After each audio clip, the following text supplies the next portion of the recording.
Historia había 5 amigos: Miguel, Daniel, Héctor, Raúl y Alberto. Los 5 amigos se llevaban muy bien. Como era martes, tocaba francés. Un aburrimiento.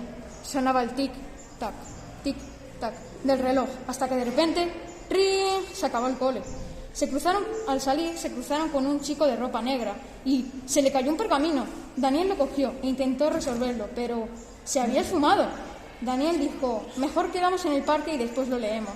Más tarde, al leer el pergamino, se encontraron el siguiente mensaje: el tesoro de los elementos será encontrado por los descendientes de los elementos. ¡Pone nuestros nombres!, gritamos. Héctor desciende el hielo, Raúl del fuego, Alberto del viento, Daniel de la tierra y Miguel tiene acero en su interior. Daniel dijo: pero hasta mal el hielo no es cero, y eso no es nada. Después Miguel dijo: eso me lo inventé yo, eso no es posible. Después, leyendo esto, localizaron unas coordenadas que les llevaba a una bandera. Los amigos sabían que sus madres no les dejaban ir, pero tenían un plan. El viernes saldrían de noche. Cuando llegara la hora de todos esperaban en el parque. La noche de la aventura llegó y se pusieron en marcha. Allí vieron la bandera de las ruinas, resolviendo los acertijos, pero al llegar solo había unos sarcófagos de colores y cada uno se metía en el color de su elemento. Alberto dijo: tengo miedo.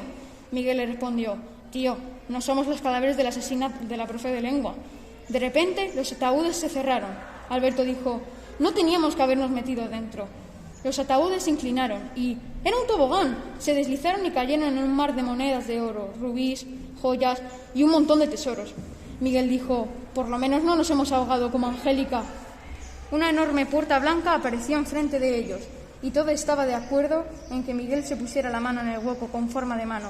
De repente, una luz blanca les cegó a todos y se levantaron de sus camas. ¡Todo era un sueño!